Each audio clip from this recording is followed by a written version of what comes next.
ایوب صاحب رکھیں گے, میرے باقی دوست جہاں شبلی صاحب, مستی خیل صاحب, ہماری زراعت کی کیا صورتحال ہے, ہماری بینکنگ کی کیا صورتحال ہے, بجلی کی کیا صورتحال ہے, معیشت میں غربت کی اس وقت کیا صورتحال ہے, کیا سرمایہ کاری ہو رہی ہے, روزگار مہیا ہو رہی ہے, یہ تمام باتیں ہم آپ کے سامنے رکھیں گے.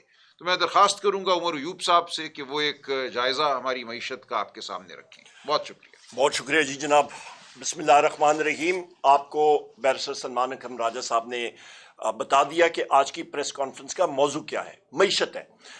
خواتین و حضرات, کل شہباز شریف نے بلند و بالا دعوے کیے اپنی حکومت کے حوالے سے 1 سال کی کارکردگی کے بارے میں.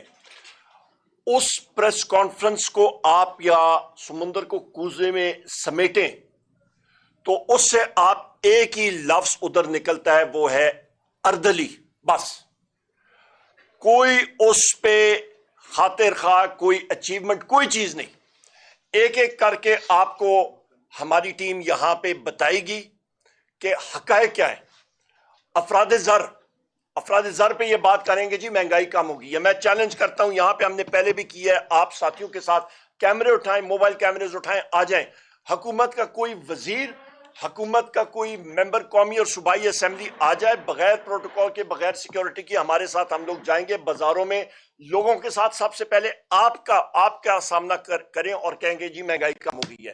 جھوٹ ان کا پہلا یہ ایکسپوز ہو گیا. دوسری بات, وہ کہہ رہے ہیں جی معیشت ترقی کری ہے. کہاں پہ ترقی کر رہی ہے؟ ان کے اپنے اعداد و شمار فیڈرل بیورو آف اسٹیٹسٹکس کے ہم نے کوٹ یہاں پہ کی ہے. لارج سکیل مینوفیکچرنگ کم نہیں ہوئی ہے, سکڑ گئی ہے, -2%. اس کی مثال یہی ہے کہ گاڑی کا انجن سیز ہو جائے, گاڑی نے چلنا کیا؟ آپ کی گاڑی چل ہی نہیں رہی ہے, آپ کی نوکریاں نہیں ہو رہی ہیں, پیدا ہو رہی ہیں. اس کے ساتھ آپ کی small and medium size industry نہیں چل رہی. لہٰذا انڈسٹریل سیکٹر میں زیرو سے نہیں, نیگیٹو گروتھ, منفی گروتھ. آ جائیں زراعت کی طرف. اس وقت آپ کے پاس جو اندازہ آ رہا ہے, اور مستی خیل صاحب کیونکہ یہ خود بھی فارمر ہیں, قومی اسمبلی کے ہمارے ممبر ہیں, پبلک اکاؤنٹس کمیٹی کی بھی بتائیں گے کہ اس وقت ویٹ کے سیکٹر میں, گندم کے سیکٹر میں ابھی کٹائی شروع ہونے والی ہے اور یہ کرائسس آیا ہوا ہے. آپ کا ویٹ کا جو فورکاسٹ ہے وہ آپ کا کم ہوگا. جب آپ کی گندم کم ہوگی, اس کا خود بخود اس کا ایفیکٹ یہ ہوگا خواتین و حضرات کہ گندم کی قیمتیں جو ہیں وہ آٹومیٹکلی چڑھیں گی, اور پنجاب میں اور ان جگہوں میں تیزی سے چڑھیں گی. لہٰذا ایک دوسرا کرائسس. اس کے ساتھ ساتھ آپ یہ اندازہ لگا لیں کہ آپ کا سروسز سیکٹر وہ ٹوٹلی ختم. آپ کی آئی ٹی سیکٹر میں کوئی انویسٹمنٹ نہیں ہو رہی, آپ کا ٹیلی کام سیکٹر میں کوئی انویسٹمنٹ نہیں ہو رہی. آپ کا جو ٹیلی کام سیکٹر ہے, انٹرنیٹ کے اوپر اتنی کتکنے بار لگی ہیں کہ لوگ ملک چھوڑ کے جا چکے ہیں. سروسز سیکٹر میں سب سے بڑا آپ کا ویلیو ایڈڈ سیکٹر ہے, اور جہاں پہ ملازمتیں بنتی ہیں وہ سیکٹر اس کا آپ نے بٹھا دیا. کون سی ملازمت, کون سی سروسز انڈسٹری, 3 سیکٹر یہاں پہ آ گئے. اس کے ساتھ ساتھ آپ یہ اندازہ لگا لیں کہ آپ کی جو اکانومی ہے وہ اس وقت, اس کو آپ اکنامک لینگویج میں ڈیفلیشنری اکانومی کہتے ہیں, کہ سکڑ رہی ہے. ڈیفلیشن سے بعد یہ ریسیشن میں ہے اکانومی, اور اس کے فوراً بعد یہ 2-3 کرائسس بدقسمتی کے ساتھ جو ہم لوگ فورکاسٹ کر رہے ہیں یہ آ رہے ہیں. یہ پھر آپ کے پاس ایک ایسا ماحول ہوگا جس پہ آپ کا سٹیگفلیشن, اس کو اکنامکس میں کہتے ہیں, کہ آپ کی افراد زر اور قیمتیں بڑھیں گی بہت تیزی سے, اور آپ کی معیشت مزید سکڑ رہی ہوگی. یہ سب سے خطرناک فیز ہوتا ہے اکنامکس کا, ایک ملک کی معیشت کا. اور اس کے آپ کو میں اعداد و شمار بھی بتاؤں. آپ کا ریونیو کا فگر آپ دیکھ لیں, 606 ارب روپے بلو ٹارگٹ اس وقت حکومت جا رہی ہے. ٹائم کتنا رہا؟ اس کے ساتھ ساتھ آپ یہ اندازہ لگا لیں, ابھی تھوڑی دیر پہلے ہم لوگ پبلک اکاؤنٹس کمیٹی سے ہو کے آئے ہیں, اور کل بھی ہمارا سیشن تھا, اس کی بھی آپ کو میں ابھی امپیکٹ بتاتا ہوں. آپ کا روپے ٹو ڈالر پیرٹی انہوں نے پچھلے بجٹ میں 2 سال پہلے رکھی تھی 186 روپے ٹو دا ڈالر. اصل میں یہ گئی ہے 280 روپے فی ڈالر تک گئی ہے. اس کا امپیکٹ کیا پڑا ہے؟ اس کا امپیکٹ خواتین و حضرات, یہ آپ کے ساتھی جو پبلک اکاؤنٹس کمیٹی کو کور کرتے ہیں, یہ پبلک اکاؤنٹس کمیٹی کے ڈاکیومنٹس ہیں, آپ کے پاس نہیں ہے, آپ اپنے ساتھیوں سے لے لیجئے گا جو کور کرتے ہیں. کل یہ اکنامک افیئرز ڈویژن کا وہاں پہ آڈٹ پیراز ہم لوگ سیٹل کر رہے تھے, اور جس وقت میں نے ان سے پوچھا اور وہاں پہ پبلک اکاؤنٹس کمیٹی میں بھی جنید خان صاحب نے ابھی اس کا اسپیشل ایک میٹنگ کال کریں گے جس میں منسٹری آف فائنانس ہوگی, ڈیٹ مینجمنٹ آفس, EAD, آپ کا پلاننگ کمیشن, یہ سارے ہوں گے اور اس پہ دیکھیں گے اس کا امپیکٹ. آپ کو بتاتا ہوں کہ آپ کا یہ غلط فور کاسٹنگ کی وجہ سے اور کیونکہ ان کی غلط پالیسیز تھیں, آپ کے روپے کی قیمت میں کمی آئی. 120 ارب روپے سے آپ کا قرضہ ایسکیلیٹ کیا ہے. اور اس کے ساتھ جب ہم نے مزید پھرولا, اور ان ڈاکیومنٹس کو پڑھنا بھی آپ کو آنا چاہیے, صرف آپ نے ٹھپے نہیں لگانے ہوتے, جب ہم نے ان کو پریس کیا تو ڈیٹ ری شیڈیولنگ کے قرضے جو ہیں انہوں نے آگے کیے ہیں. 2930 ارب روپے انہوں نے قرضے جو ہیں وہ آگے کیے ہیں, اور بڑے خوش تھے کہ جی ہماری بچت ہو گئی ہے. نہیں بھائی جان, ہم نے کہا ہے آل ان کاسٹ. وہ بتائیں کہ یہ قرضے ایک دن آپ نے ادا کرنے ہوں گے, اس کی ٹوٹل قیمت عوام پاکستان کو کیا ادا کرنی پڑے گی. یہ ہے ان کی جناب والا کارکردگیاں. اس کے ساتھ ساتھ آپ یہ اندازہ لگا لیں جناب یہاں پہ خواتین و حضرات کہ آپ کا ترقیاتی budget, public sector development programme, آپ کا بلند و بالا دعوے کرتے ہیں یہ لوگ. یہ میں نہیں کہہ رہا, یہ آپ کے پریس کے ساتھ ہی, آپ اپنے ان کے خود فگرز دیکھ لیں. اس وقت تک صرف 1400 ارب روپے بجٹ کے ڈاکیومنٹس میں ان کے فائنانس منسٹر نے, ان کے سارے وزراء نے بڑے لمبے چوڑے اکنامک سروے جس دن نکلا تھا, انہوں نے بلند و بالا دعوے کیے تھے کہ جی ہمارا بہت بڑا بجٹ ہم نے ترقیاتی دی ہے, 1400 ارب روپے کا. کھودا پہاڑ چوہا بھی نہیں, کوئی بہت ہی چھوٹی سی کوئی وہ چیز نکلی ہے. اور اس کا جناب والا انہوں نے پچھلے 6 مہینوں میں ابھی تک پبلک سیکٹر ڈیولپمنٹ پروگرام جو اخراجات ہوئے ہیں 92 ارب, صرف اس کو ڈیوائڈ کریں آپ کا تقریباً 8% بھی نہیں بنتا. ٹائم کتنا رہ گیا؟ 6 مہینے بھی آپ کے نہیں رہتے ہیں.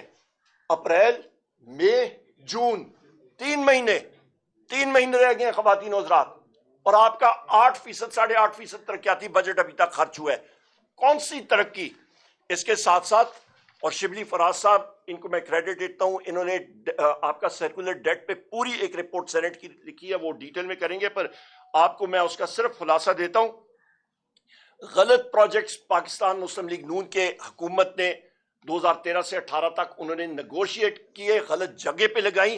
کیپیسٹی پیمنٹس آپ کی جو ہیں جناب اس وقت 2018 میں تقریباً 350-400 ارب روپے سے اٹھ کے آج 2000 ارب روپے سے بھی زیادہ چلی گئی کیپیسٹی پیمنٹس. کیا آپ بجلی خرچ, آپ بجلی اٹھائیں یا خرچ استعمال کریں نہ کریں, آپ کو کارخانوں کو یہ دینے پڑیں گے. ہماری حکومت کے دوران بجلی کا یونٹ 17 روپے فی یونٹ آج 85 روپے فی یونٹ پہ پہنچ گیا.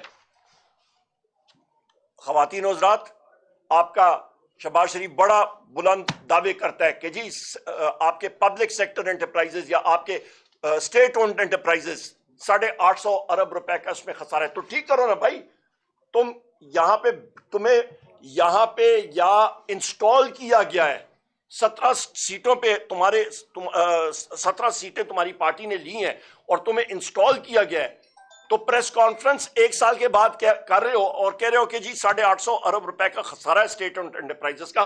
ہمیں بتاؤ, وہ ایک سفید ہاتھی SIFC کا انہوں نے کھڑا کیا ہوا ہے. میں اسپیکر سے اس دن بھی گیا ہوا تھا, میں نے کہا ایاز صادق صاحب مجھے بتائیں, میرے تقریباً 40 سے زیادہ سوال ہیں SIFC میں, مجھے بتا دیں جناب کہ کون لوگ وہاں پہ کام کر رہے ہیں, ان کی ایجوکیشن کوالیفیکیشن کیا ہے. انہوں نے آج تک ان کے مطلب آؤٹ پٹ کیا رہی ہے, 0 انویسٹمنٹ, 0/0. کوئی پاکستان میں انویسٹمنٹ نہیں آئی ہے, کوئی پرائیویٹائزیشن نہیں ہوئی ہے. لہٰذا یہ ان کی کارکردگی ہے. ڈائریکٹ فورن انویسٹمنٹ 50 سالوں میں سب سے lowest, 0 investment direct foreign investment Pakistan میں آئی ہے. یہ عقل کے اندھے, شبلی صاحب یہ اتنے عقل کے اندھے ہیں. میں آپ کو بتاتا ہوں جناب, یہ بآواز بلند خوشیاں منا رہے تھے کہ جی امریکہ سے $350 ملین پاکستان کے لیے آ رہا ہے. اور بھائی وہ F-16 جو جہاز کی کمپنی ہے لاکہیڈ مارٹن, اس کو وہ ایلوکیٹ ہوا ہے کہ وہ مانیٹر کرے کہ F-16 طیارے پاکستان فضائیہ کے وہ ہندوستان کے خلاف استعمال نہ ہو, اور وہ لاکہیڈ مارٹن کو دی ہے جو مطلب F-16 طیارے بناتی ہے اور اس کو مانیٹر کرتی ہے. اور اچھا, پھر اس کے علاوہ جناب والا ہم لوگ فورن ایکسچینج ریزروز پہ آتے ہیں. پاکستان تحریک انصاف کی حکومت وزیر اعظم عمران خان صاحب کی جس وقت ختم ہوئی, $20 ارب کے ریزروز آج 11 ارب ڈالر کے لگ بھگ ہیں, اور اس پہ بھی زیادہ بینکوں سے انہوں نے روپے جو ہیں وہ خرید کے کنورٹ کر کے رکھے ہوئے ہیں. لہٰذا یہ بھی بات ختم ہو گئی. اچھا، اور یہ میں آپ کو فیبری 2025 کی بتا رہا ہوں. چھوٹے صوبوں کے ساتھ ان کا کیا حال ہے؟ خیبر پختونخوا کا انہوں نے تقریباً 1200 ارب روپے سے بھی زیادہ ان کے واجبات بنتے ہیں، وہ دے نہیں رہے ہیں. ایکس فاٹا کی رقم نہیں دے رہے ہیں. ایکس فاٹا مرجر کے بعد انہوں نے ایک دھیلا نہیں دیا کے پی گورنمنٹ کو. آج حالات کیا ہو رہے ہیں وہاں پہ؟ ان کا حق جو ہے وہ سلب انہوں نے کیا ہوا ہے. اس کے علاوہ آپ سندھ کی عوام کا دیکھیں، کاؤنسل آف کامن انٹرسٹ کا سیشن آج تک اس حکومت نے نہیں بلایا. آپ کا سی سی آئی کا اجلاس نہ بلا کے اور پھر کیا کریں کہ سندھ کی عوام کا جو پانی ہے، جو ان کا شہر کا پانی ہے، وہ کہتے ہیں ہم لوگ چولستان میں ڈال دیں گے. وہ بھائی کس کی اجازت کے ساتھ؟ یہ آپ کی کوئی جاگیر ہے؟ آپ کہاں سے یہ چیزیں کر رہے ہیں؟ اس وقت خواتین و حضرات آپ یہ دیکھیں کہ ملک میں دہشت گردی کتنی تیزی سے اوپر چلی گئی ہے. بلوچستان میں بار ہم نے کہا ہے، بلوچستان کے 8 اضلاع سے زیادہ وہاں پہ اس وقت نہ سیکیورٹی فورسز نہ بلوچستان کے گورنمنٹ کا بندہ جا سکتا ہے. وہاں پہ روزانہ بم بلاسٹ، روڈز بلاک ہو رہی ہیں اور وہاں پہ کوئی موومنٹ ہو ہی نہیں سکتی. اور وہاں پہ جو نوجوان ہیں ان کی سوچ بالکل بدل گئی ہے. میرے منہ میں خاک وہ ساتھی جو ہیں وہ لوگ، وہ نوجوان جو ہیں وہ کہتے ہیں جی ہم لوگ اپنا فیصلہ کریں گے. اللہ نہ کرے وہ دن آئے. اور یہ بھی میں کہہ دوں کہ بلوچستان کے اسمبلی کے ممبران جن کا تعلق حکومت سے ہے، وہ پرائیویٹ میں ہم سے آ کے کہتے ہیں کہ جی آپ بالکل درست کر رہے ہیں، یہی حالات ہے. ان کی حکومت ان کی کنٹرول میں نہیں ہے وہاں پہ. اور یہاں پہ یہ بھی میں کہتا چلوں، یہ دہشت گردی کے واقعات جو ہو رہے ہیں، یہاں پہ ہمارے نوجوان سپاہی شہید ہو رہے ہیں، ہمارے ینگ آفیسرز شہید ہو رہے ہیں. ہماری دعائیں، ہم لوگ ان کو سلام پیش کرتے ہیں. وزیر اعظم عمران خان صاحب ان کو سلام پیش کرتے ہیں. ہمیشہ وزیر اعظم عمران خان صاحب نے کہا ہے فوج بھی میری، ملک بھی میرا. پر یہاں پہ ان کا جو خون کا نذرانہ وہ پیش کر رہے ہیں، وہ کس کی وجہ سے؟ دہشت گردوں کو ہم لوگ کنڈیم کاری کر رہے ہیں خواتین و حضرات، پر یہاں پہ ذمہ داری کس کی ہے؟ Intelligence failure. پاکستان میں 13 انٹیلیجنس کے ادارے ہیں، 5 نامور ادارے ہیں. میں نام لوں تو آپ کی ٹرانسمیشن ادھر ہی کٹ ہو جائے گی. میرے آپ کے پریس کے ساتھیوں نے کہا جی بعد میں نام لیا کریں، ہمیں بتا دیا کریں. تو لہٰذا یہاں پہ ان 5 انٹیلیجنس ادارے جو پریمیئر انٹیلیجنس ایجنسیز ہیں، ان کے ایجنٹس بجائے اس کے کہ وہ دہشت گردوں کے پیچھے جائیں، ان کا تعاقب کریں، وہ کر کیا رہے ہیں؟ وہ ہمارے پاکستان تحریک انصاف کے ورکرز کے گھروں میں جا کے توڑ پھوڑ کر رہے ہیں، ان کو مسنگ پرسن بنا رہے ہیں. چیف جسٹس صاحب کے پاس ہم لوگ گئے تھے، یہ میرے ساتھی شبلی فراز صاحب تھے، بیرسٹر سلمان اکرم راجہ صاحب تھے، میں خود تھا. پہلا پوائنٹ ہم نے اٹھایا تھا کہ جی مسنگ پرسنز کا یا انفورس ڈسپیئرڈ پرسنز کا جو مسئلہ ہے، اور سی جے صاحب نے خود کہا کہ یہ سب سے بڑا مسئلہ ہے. آپ کا ملک کی جو بنیادیں ہیں وہ ہلا کے اس نے رکھ دی ہیں خواتین و حضرات. اور یہ جو ہمارے نوجوان سپاہی، ہمارے نوجوان افسران شہید ہو رہے ہیں، لا انفورسمنٹ ایجنسیز کے شہید ہو رہے ہیں، ان کا میں برملا کہتا ہوں، ان کا خون کا حساب انٹیلیجنس ایجنسی کے ان لوگوں نے دینا پڑے گا جو وہاں پہ آپریٹ کر رہے ہیں. اور میں یہ ڈیمانڈ کرتا ہوں عسکری قیادت سے بھی اور باقیوں سے بھی کہ آپ کمیشن بٹھائیں اور یہ انٹیلیجنس فیلئر کی تہ تک جائیں، اور جو افسران اس میں جن کی کوتاہی ہے، اور آپ نے شروع نیچے سے نہیں کرنا، انگریزی میں کہتے ہیں ہیڈز مسٹ رول، اوپر سے شروع کریں اور ان انٹیلیجنس ایجنسیوں سے ان کو صاف کریں اس ایلیمنٹ سے جن کا صرف ایک کام رہ گیا ہے کہ پاکستان تحریک انصاف، وزیر اعظم عمران خان صاحب اور ہمارے باقی ساتھیوں کا یہ تعاقب کریں. یہاں پہ خواتین و ساتھ کوئی رول آف لا نہیں ہے پاکستان میں. رول آف لا نہیں ہے تو انویسٹمنٹ بھی نہیں آ رہی پاکستان میں. یہ اکانومی کا میں نے پورا آپ کو کانٹورز دے دیا. ان حالات میں آپ کا تقریباً 20 لاکھ لوگ ملک چھوڑ کے چلے گئے ہیں. آئے دن آپ سنتے ہیں کہ جی کشتی ڈوب گئی ہے. اس کا آپ اندازہ لگا لیں، فی کس تقریباً 40 لاکھ روپے جو ہے وہ لگتا ہے. اور یہ جناب والا 27 ارب ڈالر جو ہیں یہ بن جاتے ہیں جو ملک سے باہر چلے گئے. ایک طرف آپ کشکول لے کے IMF کے سامنے کھڑے ہیں کہ ہمیں 1.5 ارب ڈالر دے دیں، دوسری طرف آپ کا 2 سالوں میں 27 ارب ڈالر ملک کا باہر چلا گیا. آپ کا سطح غربت کی لکیر سے آپ کا تقریباً 2 کروڑ لوگ پچھلے 2 سالوں میں اس سے نیچے چلے گئے ہیں. آپ کی غربت بڑھ رہی ہے، آپ کے لوگ چھوڑ کے نوجوان ملک سے جا رہے ہیں, آپ کی انڈسٹری سکڑ گئی ہے, آپ کی زراعت سکڑ گئی ہے, آپ کا سروسز سیکٹر ختم ہو گیا ہے, آپ کے ملک میں, ہمارے ملک میں میڈیا کے جتنے آپ کے ساتھ ہمارے ساتھی بیٹھے ہیں, آپ کے گلے پہ چھری رکھی نہیں گئی, چھری چلا دی گئی ہے پیکا ایکٹ کی ترمیم کے ذریعے, اور اس کے ساتھ ساتھ پاکستان ڈیجیٹل بل کے ذریعے بھی آپ کے اوپر, ہم سارے کے اوپر وہ چھری پھیر دی گئی ہے. پاکستان میں آزادی صحافت اس وقت نہیں رہی, اور اس کی ایف آئی آریں بھی مطلب ہو چکی ہیں, اور سب سے پہلی ایف آئی آر دستی صاحب ہمارے قومی اسمبلی کے ممبر ہیں پی ٹی آئی کے, ان کے گلے پہ انہوں نے لگائی ہے. اور اس کے ساتھ ساتھ میں یہ بھی کہتا چلوں کہ جو ایف بی آر کا اور اس انسٹالڈ ریجیم کا ان کا وتیرہ کیا ہے کہ جی ٹیکس کلیکشن, موجودہ ہی جو آپ کا ٹیکس بیس ہیں, ٹیکس پیئرز ہیں, ان کے اوپر مزید ٹیکسز.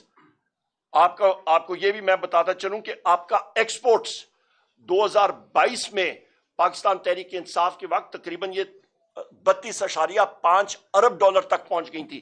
اس وقت آپ کے اس لیول سے نیچے ہے. کون سی ایکسپورٹس؟ آپ کی ریمیٹنسز ہمارے پاکستان تحریک انصاف کے وقت پہ تقریباً 33 ارب ڈالر پہ پہنچ گئی تھی. اس لیول سے وہ ریمیٹنسز کم ہے. خواتین و حضرات, یہ وہ ساری کی ساری چیزیں حقائق ہیں, وہ آپ کے سامنے ہم نے پیش کی ہیں. شبلی فراز صاحب بھی آپ سے ڈیٹیل میں بات کریں گے اور آپ کو وہ ڈیٹیلز دیں گے جو کہ چیئرمین نائب نے ان کے سامنے پیش کی تھی کہ جو امیر ترین لوگ ہیں 2 لاکھ ہیں یا 3 لاکھ ہیں جنہوں نے ادھر سے سرمایہ کاری بار کیا. بہت شکریہ. بہت شکریہ Umar Ayub sahab, leader of the opposition in the national assembly. میں درخواست کروں گا شبلی فراز صاحب سے, leader of the opposition in the senate, آپ کچھ فرمائیے. جی شکریہ. دیکھیں جی, اکثر باتیں تو اکانومی کے بارے میں عمر ایوب صاحب نے کر دی ہیں. جہاں تک کہ موجودہ صورتحال کا تعلق ہے اور جو پچھلا 1 سال جس کو کہ یہ بڑے شرمندگی سے یہ اس کو منا رہے ہیں, اس میں آپ نے یہ دیکھا ہوگا کہ جو پاکستان کی جو اصل میں جو بنیاد تھی وہ غلط تھی. کسی اور کا مینڈیٹ یعنی پی ٹی آئی کا مینڈیٹ آپ نے دے دیا ان کو اور مسلط کر دیا ان 2 حضرات کو جو کہ پاکستان کی بربادی کے ذمہ دار ہیں, یعنی کہ نواز شریف اور آصف علی زرداری. ان کو یہ حکومت پہ بٹھا دیا. اس سے بڑا زیادتی ملک کے ساتھ نہیں ہو سکتی. اور انہوں نے ثابت کیا کہ جو اس قسم کے حالات میں جو حکومت میں آتے ہیں تو پھر ان کا ایجنڈا کیا ہوتا ہے. ان کا ایجنڈا عوام نہیں ہوتا, کیونکہ عوام کی ووٹ سے تو وہ آئی نہیں ہے, وہ تو لائے گئے ہیں. اور وہ لوگ جو کہ عوام کی ووٹ سے آئے تھے ان کو آپ نے باہر کر دیا, اور جس ملک کے جو سب سے مقبول لیڈر ہے عمران خان, اس کو آپ نے جیل میں ڈال دیا. تو آپ سمجھتے ہیں کہ ان حالات میں, یعنی بعض اوقات بعض اشعار ہوتے ہیں جن کا کہ بڑی عمر کے شاید آخری حصے میں اس کا مطلب سمجھ آتا ہے. وہ ہم ایک بڑا عامیانہ سا شعر سمجھتے تھے اور مصرع سمجھتے تھے, وہ شاید پاکستان پہ بڑا لاگو ہوتا ہے. وہ یہی تھا کہ ہر شاخ پہ الو بیٹھا ہے, انجام گلستان کیا ہوگا. تو آپ دیکھ لیں جو سارے نااہل لوگ بٹھائے ہوئے ہیں آپ نے, جتنے بھی ادارے ہیں جس میں ہم نے مختلف اس کا جائزہ لیا ہے, اب پاور سیکٹر کو بھی لے لیں. اب یہ دیکھیں, یہ جو پاکستان کی معیشت کے بڑی وجوہات ہیں, ایک تو یہ ہے کہ ہمارے ہاں رول آف لا نہیں ہے, جو سب سے بڑی بات ہے. کہ ہم نے خوش قسمتی تھی ہماری کہ ہم نے باہر کے ملکوں میں کام کیا بحیثیت بینکر, کہ دیکھیں جب تک کہ قانون کی بالادستی نہیں ہوگی کسی بھی معاشرے میں, وہاں پہ لوگ سرمایہ کاری نہیں کرتے. یہ ایک بنیادی اصول ہے, اور اس کی وجہ بھی آپ کو پتہ ہے. اگر آپ کو میں کہوں کہ جا کے, اور ظاہر ہے کہ امن و امان بھی ہونا چاہیے. اب ایسی صورتحال میں جو انہوں نے پاور کے ساتھ کی ہے, سب سے پہلے تو یہ جو پاکستان کی معیشت کو گروی رکھنے والے وہ یہ 2 پارٹیز ہیں. پیپلز پارٹی جنہوں نے شروع کیا, اور اس کے بعد پی ایم ایل. ٹھیک ہے, انہوں نے ایسے معاہدے کیے کہ جنہوں نے پاکستان کی جو خوشحالی ہے, پاکستان کا جو فائنینشیل مستقبل ہے, اس کو گروی رکھ دیا. لیکن وہ ظاہر ہے اس لیے کہ وہ اس میں ان کے اپنے ویسٹڈ انٹرسٹ تھے, اپنے ان کے فائدے تھے. اس کی وجہ سے انہوں نے ایسے ایگریمنٹس کیے جس کے کہ ہم آج کیا کہ ہماری اگلی جنریشنز بھی اس کو بھگتیں گی. ابھی یہ کیا کر رہے ہیں کہ یہ ان کے نئے ان کے ایک وہ ہوتے ہیں چورن ہوتے ہیں جو کہ یہ بیچتے ہیں. اب یہ کہہ رہے ہیں کہ جی ہم جو ڈسکوز ہیں ان میں سے کچھ کو پرائیویٹائز کریں گے. اور ڈسکو بھی کون سے چوز کیے ہیں جو کہ بہتر کام کر رہے ہیں. فیسکو ہو گیا,